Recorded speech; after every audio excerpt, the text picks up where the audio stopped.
saya Zaitun SPD. Saya adalah calon guru penggerak angkatan 8. Sekarang saya bertugas di SMP Negeri 2 Sawang, Kabupaten Aceh Utara, Provinsi Aceh. Kali ini saya akan melakukan pra-observasi dengan teman sejawat saya, yaitu Ibu Rara Marlina. Ibu Rara ini adalah guru bahasa Indonesia di SMP Negeri 2 Sawang. Assalamualaikum warahmatullahi wabarakatuh. Waalaikumsalam warahmatullahi wabarakatuh. Apa kabar nih Bu Rara? Alhamdulillah sehat. Bagaimana dengan Ibu? Alhamdulillah sehat. Tetap semangat ya Bu Rara ya, dalam mendidik anak bangsa ya. Semoga semua apa yang kita lakukan sukses nantinya. Gini loh Bu Rara Ya. Sebelumnya terima kasih atas waktunya. Saya akan melakukan pra-observasi dengan Ibu ya.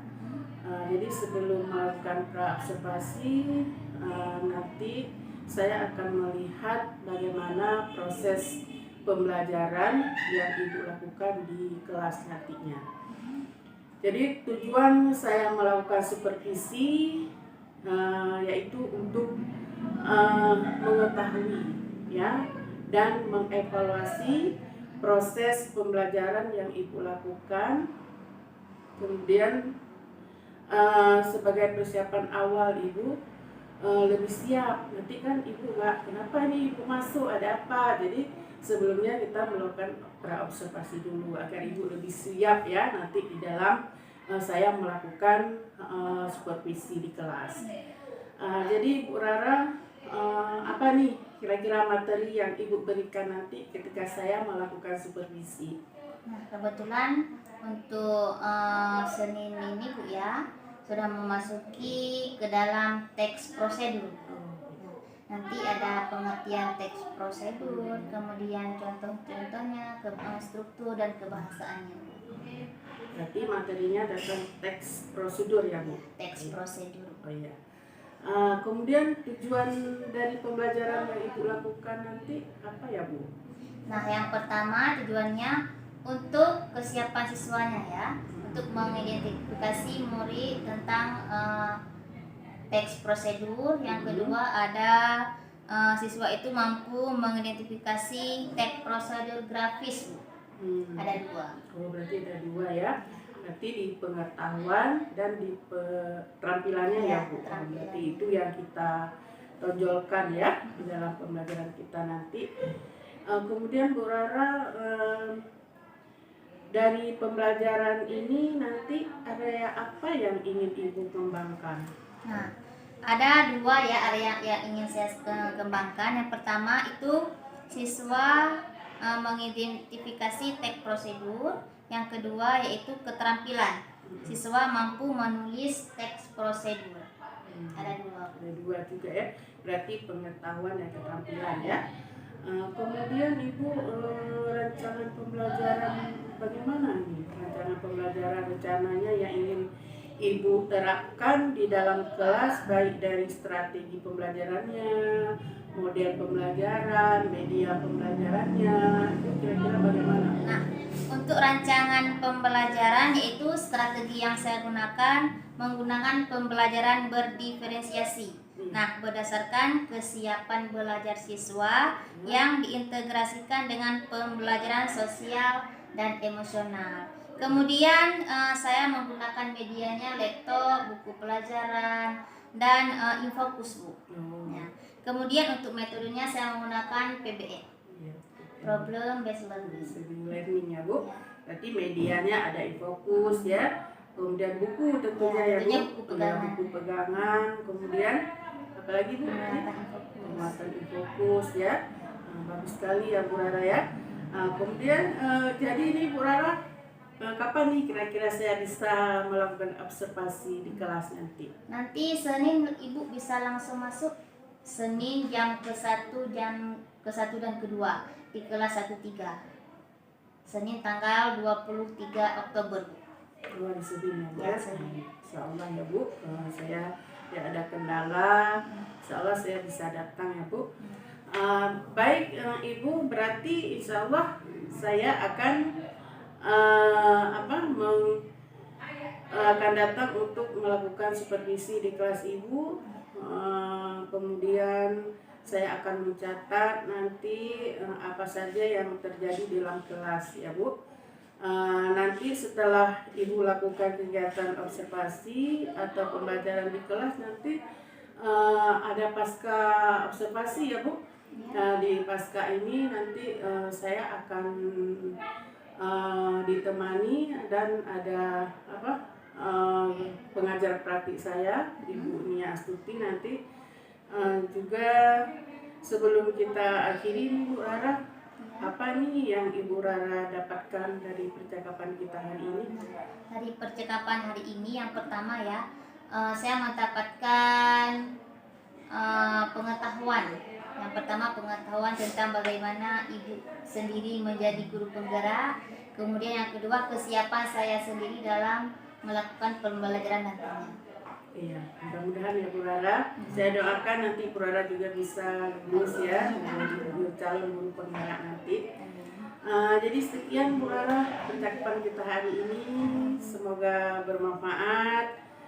Nanti insya Allah kita akan bertemu di observasi supervisi di kelas nanti ya Bu ya. Terima kasih Bu Rara. Sama Bu. Sekian percakapan saya dengan Ibu Rara. Nanti insya Allah saya akan melakukan observasi di kelas dengan Ibu Rara, akan melihat dan memantau. Insya Allah semua akan berjalan lancar. Terima kasih.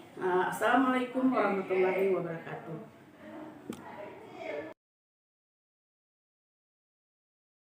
Warahmatullahi wabarakatuh.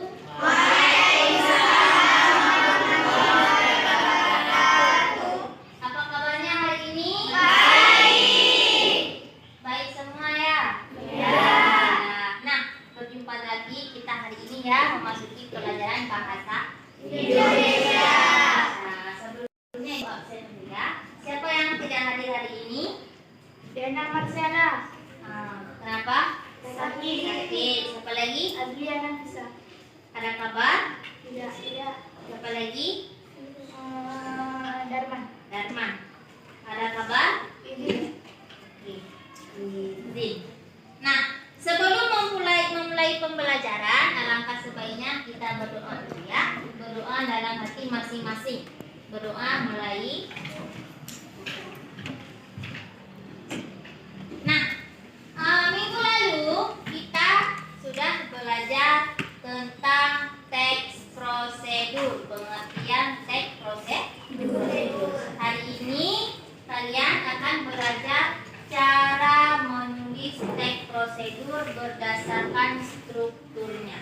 Ya, jadi yang dituntut dari kalian yaitu yang pertama itu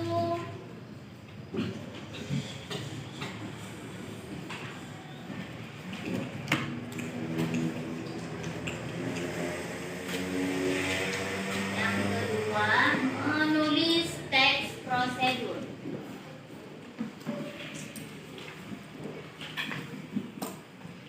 Sesuai dengan strukturnya. Ada berapa strukturnya? Siapa yang tahu? Ada berapa struktur teks prosedur? Nah, coba tunjukkan. Apa strukturnya?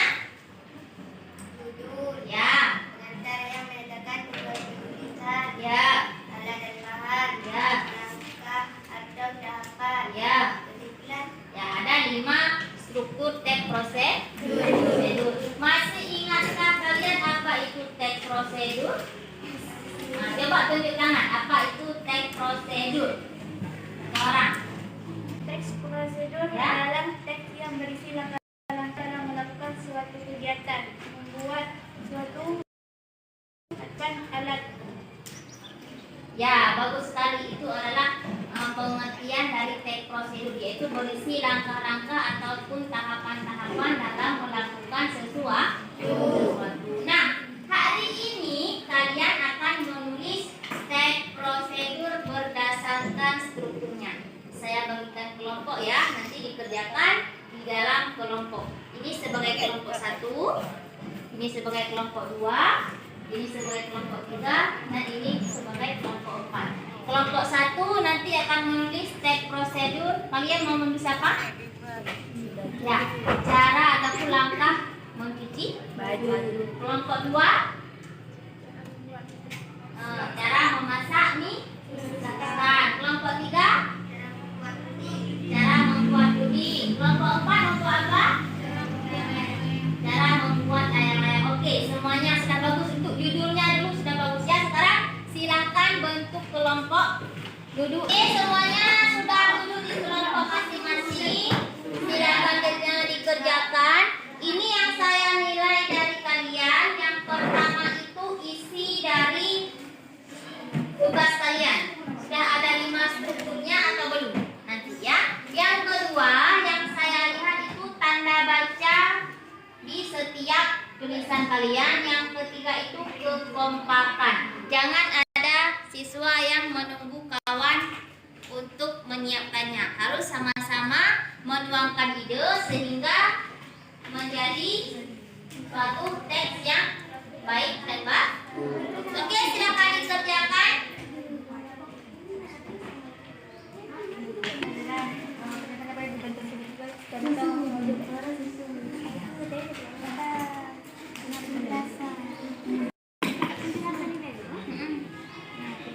Pertama judul, kemudian pengantarnya.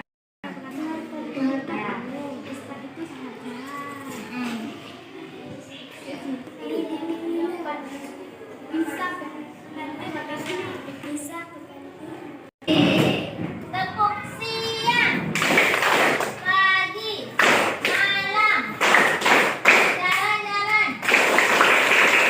Kurang semangat. Malam, siang, pagi, jalan-jalan. Sekali lagi.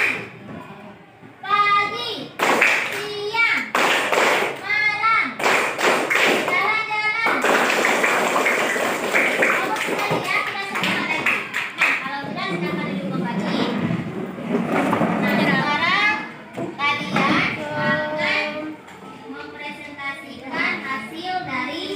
Kerja kelompok kalian.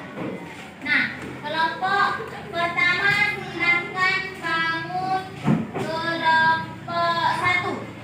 Oke. Selanjutnya kelompok siapa yang mau bangun? Assalamualaikum warahmatullahi wabarakatuh. Waalaikumsalam warahmatullahi wabarakatuh. Kami dari kelompok 2 yang memastikan tentang kalimat prosedur. Kami mengambil cara membuat mie. Ini ada nama anggota: Nadia Fatia Afra Tahiran, Muhammad Muhammad Irfan Irfandi, Gerbil Ananda Krishna, Felicia Balkis. Ini adalah makanan yang disukai banyak orang.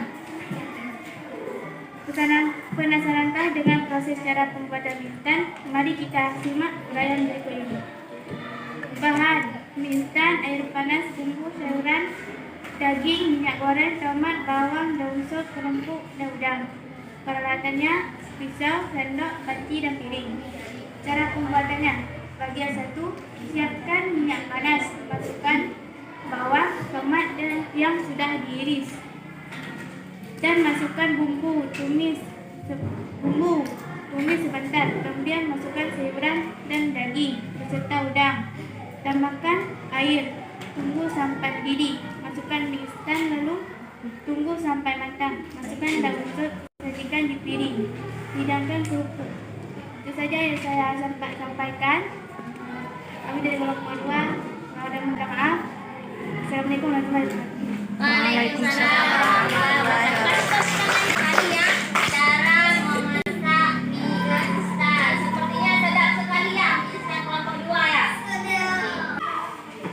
Assalamualaikum warahmatullahi wabarakatuh. Waalaikumsalam warahmatullahi wabarakatuh. Kami dari kelompok 3 ingin mempresentasikan hasil kerja kelompok kami tentang teknologi. Nama kelompok 2. Nama anggota:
supaya mengumpan.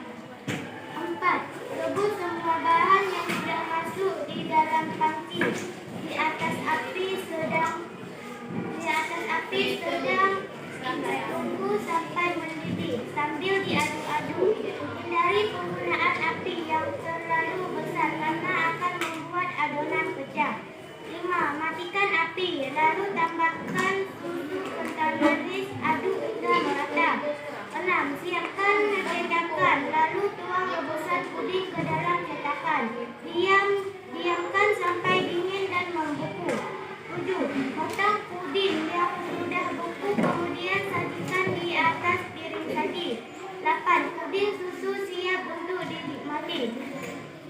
Sajikan puding susu di dalam keadaan dingin supaya memiliki rasa dan lebih segar. Itulah cara membuat puding susu sehat yang sehat tanpa menggunakan bahan pengawet. Inilah dari tes prosedur dari kelompok kami. Assalamualaikum warahmatullahi wabarakatuh. Waalaikumsalam warahmatullahi wabarakatuh. Cara membuat puding yang sehat, sepertinya segar sekali ya. Nanti boleh dicoba di rumah ya. Oke, karena semuanya sudah tampil, kalian mempresentasikan hasil kerja kelompok masing-masing. Kira-kira apa yang bisa kalian ambil setelah menuliskan teks prosedur tersebut? Coba, siapa bisa jawab? Tunjuk tangan, langsung bisa jawab. Caranya menuliskan teks prosedur sesuai dengan strukturnya. Nah, untuk kedepannya nanti kita akan mempraktekkan, ya, mempraktekkan salah satu langkah-langkah dalam membuat teks prosedur. Untuk hari ini cukup demikian pembelajaran kita. Semoga kita selalu sehat dan bisa berjumpa di hari Sabtu nanti. Ya, untuk hari ini Ibu akhiri. Assalamualaikum warahmatullahi wabarakatuh. Waalaikumsalam warahmatullahi wabarakatuh. Assalamualaikum warahmatullahi wabarakatuh.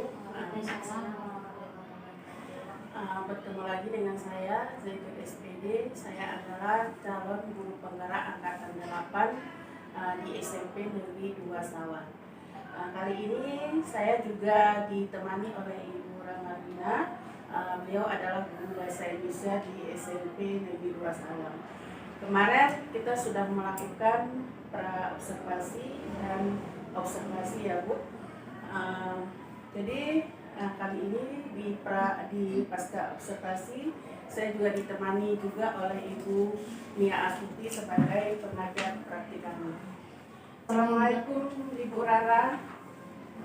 Waalaikumsalam.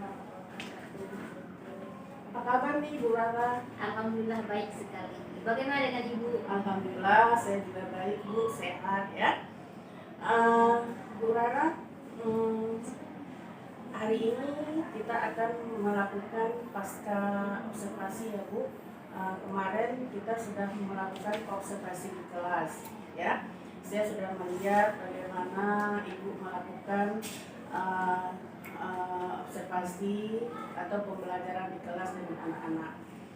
Nah, Bu Rara, bagaimana nih proses pembelajaran yang Ibu lakukan di kelas kemarin Ibu? Alhamdulillah Bu, prosesnya berjalan dengan lancar walaupun saya sedikit gugup ya, karena ini baru pertama saya diobservasi oleh Ibu Zaitun. Seperti itu. Itu ya Bu. Kemudian Bu Rara, apa bisa Ibu ceritakan bagaimana area pengembangan yang Ibu lakukan waktu proses pembelajaran di kelas kemarin? Nah, untuk area pengembangannya itu ada 2. Iya. Saya menggunakan area pengetahuan dan keterampilan. Di pengetahuannya itu siswa mampu mengidentifikasi teks prosedur. Di keterampilannya itu siswa mampu menulis teks prosedur berdasarkan dengan strukturnya dengan baik. Iya. Berarti gaya pengembangan, Ibu melakukan yang pertama pengetahuan, ya Bu, kemudian keterampilan. Jadi di pengetahuan siswa bisa mengidentifikasi ya tentang teks prosedur, kemudian pengetahuan jadi keterampilan siswa bisa mempraktekkan ya, menulis teks prosedur. Kemudian Bu Rara, ya ingin saya tanyakan, jadi semua sudah berjalan dengan lancar ya Bu. Jadi menurut Ibu apa sih kekurangan atau kendala yang Ibu hadapi ketika terjadinya proses pembelajaran di kelas? Kendalanya sedikitnya Bu itu di siswanya. Ada siswa yang masih belum aktif di kelas. Kemarin itu ada 3 siswa yang belum aktif, mungkin karena pembagian kelompoknya terlalu besar seperti itu. Oh begitu ya Bu. Berarti kendalanya ada siswa yang belum aktif ya. Masih ada 3 siswa yang belum aktif. Iya, mungkin mereka masih mengandalkan temannya ya, karena itu kan diskusi kelompok. Jadi mereka kurang aktif, ada teman saya yang mengerjakan. Jadi mereka lebih, iya, mereka lebih pasif ya di situ ya.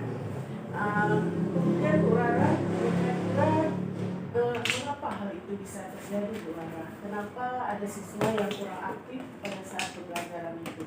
Mungkin Bu karena pembagian kelompoknya terlalu besar, kemudian mungkin bisa juga dengan gaya belajar mereka yang saya masih kurang bisa memahami gaya belajar mereka bertiga ataupun dari minat mereka bertiga. Iya, nggak bisa Bu Rara. Jadi apa nih rencana Ibu untuk pembelajaran kedepannya nih agar semua siswa aktif di dalam pembelajaran? Untuk kedepannya saya bisa menggunakan gaya belajar sesuai dengan minat, kemudian dengan kesiapan mereka juga bisa sesuaikan. Iya, baik sekali, benar sekali ya Bu Rara ya. Saya juga setuju dengan pendapat Ibu Rara ya. Jadi itu adalah rencana ke depan yang akan Ibu Rara lakukan.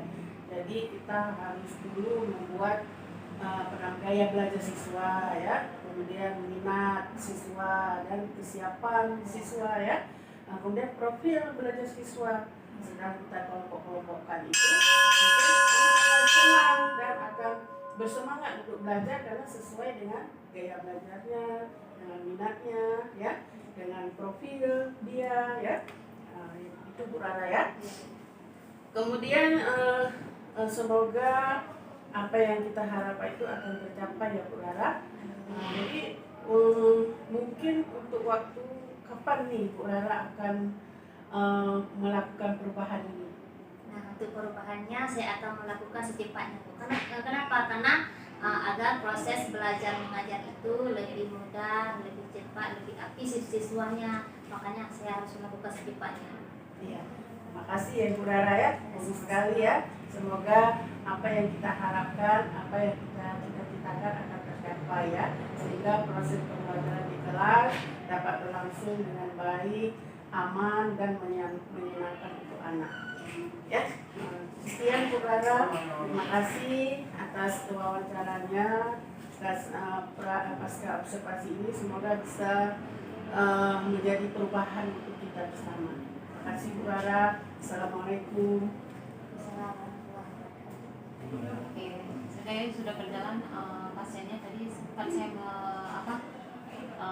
mendengar ataupun menyimak itu masih ada kekurangan yang dilakukan sama Bu Rara berkaitan dengan gaya belajarnya siswa yang harus ada. Masih ada anak-anak yang harus digenjot lagi ya, ataupun harus aktif lagi gitu ya. Walaupun Ibu sudah membuat kelompok-kelompoknya berdasarkan dengan minat, kemudian gaya belajarnya gitu ya. Kalau tadi saya dengar kira-kira Ibu kan sudah melakukan beberapa kegiatan itu. Kemudian di LK-nya itu apakah Ibu bedakan? Maksudnya ketika anak-anak melakukan latihan ataupun buat lembar menjawab lembar kerja, apakah soalnya itu dibeda-bedakan disesuaikan dengan minatnya atau gimana? Dibedakan Bu, karena kan dibagikan kelompok, ada siswa yang suka memang Ada siswa suka mendengarkan ceramah dulu, ada siswa yang suka melihat gambar. Oh, saya suka gambar seperti ini, seperti itu. Makanya di iya, visual gitu iya, ya, punya sesi gitu ya. Atau pernah nggak ibu melakukan ataupun di LK-nya itu cuma hanya dilihat cara jawabnya aja, walaupun soalnya sama? Ada nggak? Ada nggak pernah ibu coba LK yang ibu bagikan itu soalnya sama dengan kelompok lain. dengan kelompok lain? Berbeda. Enggak, ini pernah nggak ibu lakukan seperti itu? Tapi nanti lihat jawabannya dari anak-anak yang tadi mekatis, ada audiovisual, kemudian ada audio. Nah, apakah anak-anak itu punya perbedaan? Jelas berbeda, karena dari soalnya saya sudah berbeda, jadi jawabannya juga berbeda. Nah, dari situ sebenarnya bisa aja dilihat apa ya, hasil belajarnya juga bisa dilihat dari situ. Jadi nggak mesti harus kita beda-bedakan soal-soalnya. Boleh kalau kita mampu membuat LK itu berbeda-beda, ya alhamdulillah. Tapi kalau memang kadang-kadang kan kita ada yang nggak sempat. Nah, lihat dari jawabannya si siswa itu bagaimana perbedaan. Biasanya kalau anak kinestetis jawabnya ya disesuaikan dengan mereka gitu kan. Kalau anak audio visual pasti akan jawabnya lebih panjang lebar, kemudian penjelasannya itu lebih runtun, nah seperti itu. Jadi bisa dilihat dari situ. Jadi nggak mesti sebenarnya LK itu nggak mesti harus berbeda-beda. Karena kan pembelajaran berdiferensiasi itu disesuaikan dengan tujuannya, disesuaikan dengan gaya belajarnya si siswa. Jadi gaya belajar ini jawabnya seperti ini. Cuma nanti kita buat rubrik penilaiannya. Kalau untuk anak yang ini gimana? Untuk anak yang audiovisual gimana? Untuk anak yang Enggak sama ya. Jadi rubriknya aja sudah berbeda. Itu yang sebenarnya yang perlu. Sebenarnya rubriknya itu rubrik penilaiannya memang harus berbeda. Kalau LK-nya kita buat nggak apa-apa, nggak masalah. Karena kan kita ada LKS ya. Nah, ada LKS. LKS itu kan nggak membedakan kalau misalkan dia pakai disesuaikan dengan minat siswa, disesuaikan dengan kebutuhan siswa. Kan nggak sama semuanya kan. Nah, tapi dari jawaban itu juga boleh. Tapi kalau ibu mau buatnya LK-nya yang berbeda, nggak masalah. Ya, itu pembelajaran berdiferensiasi. Bu Zaitun, apa perubahan yang sudah ibu lakukan di kelas ibu sendiri ataupun di ekosistem sekolah? Saya banyak sekali ya perubahannya ya. Apalagi di tiga ini kan tentang pengambilan keputusan berbasis nilai kebajikan sebagai pemimpin. Ini sini saya lebih sadar ya bagaimana cara saya mengambil suatu keputusan yang tidak merugikan, saya tidak merugikan anak atau tidak merugikan orang lain. Jadi saya memanfaatkan kita ya di dalam penyelesaian masalah ini yang 9 prinsip itu dilema etika. Ada nggak ibu petakan modul 3.1 itu dalam pembelajaran? Insyaallah. Sudah, contohnya Misalnya ketika anak gimana ya saya bilang ketika anak tidak ikut ujian atau nilainya kurang, jadi saya tidak memponis anak saya berikan terus nilai kurang, tapi saya tanyain ke anak kenapa kamu nilai kurang, kemudian saya dekatin. Ternyata mungkin anak ini nilainya kurang karena dia di rumah tidak sempat belajar, misalnya orang tuanya membantu orang tuanya mungkin ya, karena kan ya anak-anak itu bekerja walaupun dia masih SMP. Iya. Oh gitu. Ya, kalau di sini ya seperti itu. Jadi saya ambil kan contohnya di Belum saya. tahu nggak Bu, kalau misalnya di daerah kami itu kan, apalagi kami daerah laut gitu, mungkin anak-anak itu bantu orang tua di nelayan apakah kalau misalnya di sini apa? Kalau di sini anak-anak ambil batu, ambil ya ambil batu di sungai kan, ataupun mereka mau ngetik pinang orang gitu. Jadi itu bisa menambah kebanggaan mereka. Mungkin dari situ kan kita lihat juga latar belakang keluarga kan, berarti si anak ini anak kurang mampu, sehingga waktu belajar mungkin latar belakang status orang tuanya juga mungkin tidak mau tahu anaknya mau belajar mau enggak terserah ya, ada di situ Bu. Sehingga saya punya kebajikan sebagai pemimpin, mungkin saya tidak langsung berikan nilai jelek untuk anak. Kemudian saya dekatin, saya arahkan anak tersebut sampai mereka mungkin mau mengerti dan mau belajar. Oke, setelah Ibu tadi arahkan, Ibu motivasi, ada nggak? Sudah tidak Ibu lakukan evaluasi lagi terhadap anak? Ada perubahannya? Ada Bu, insya Allah ada. Mereka mau belajar, kemudian bisa dilihat dari nilai mereka dapat 5 atau 6 ada perubahan. Nah, hal yang ini ya, tadi Ibu sudah terapkan di kelas. Ada nggak Ibu ajarkan teman sejawat untuk seperti itu juga? Kayak kemarin Bu saya itu ngajarin apa aja ya Bu? Kelas Enggak, untuk Ibu sendiri. udah mengajarkan tentang cara menanggapi siswa juga Bu. Misalnya ada anak telat, kita tanya dulu kenapa telat nak. Budaya positif ya. Di 3 institusi. Oke. Kalau RPP berdiferensiasi KSE itu udah pasti diajarkan ya. Berarti udah ada beberapa guru-guru selain guru penggerak lainnya yang sudah diajarkan ya. Iya. Ada nggak Bu lakukan praktisi mengajar? Praktisi mengajar ada. Kami juga di sini sudah membuat komunitas praktisi untuk SMP 2 Sawan. Ketuanya siapa? Kebetulan saya. Bagus.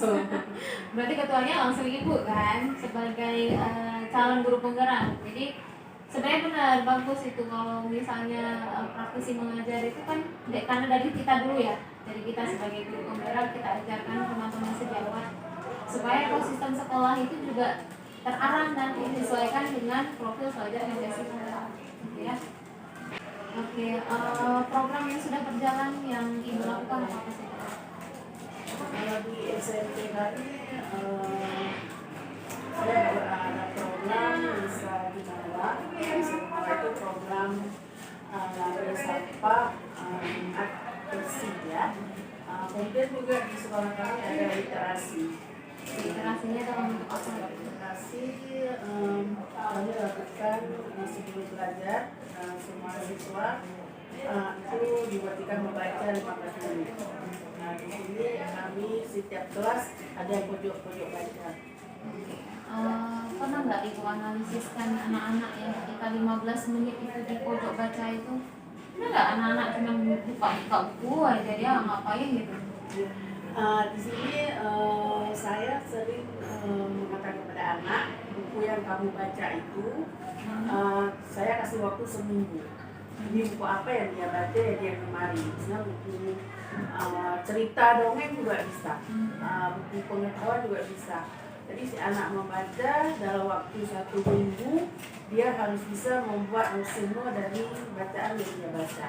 Resume aja gitu Bu. Iya resume. Kenapa kalau misalnya dari Ibu kan bahasa Indonesia kan itu kita ada Bu yang namanya apa ya, kalau di bahasa Indonesia itu kita resume ada kelebihan identitasnya, ada kelebihan kelemahan buku yang kita baca, apa sih namanya, resensi. Nah kenapa nggak Ibu suruh buat resensi gitu, setidaknya anak-anak itu udah tahu oh ini resensi. Ada banyak program-program lainnya yang nantinya Ibu lakukan, kemudian banyak juga kegiatan-kegiatan yang Ibu lakukan dengan siswa, baik itu proyek-proyek, project-project yang nantinya bisa dibawa untuk pekan raya di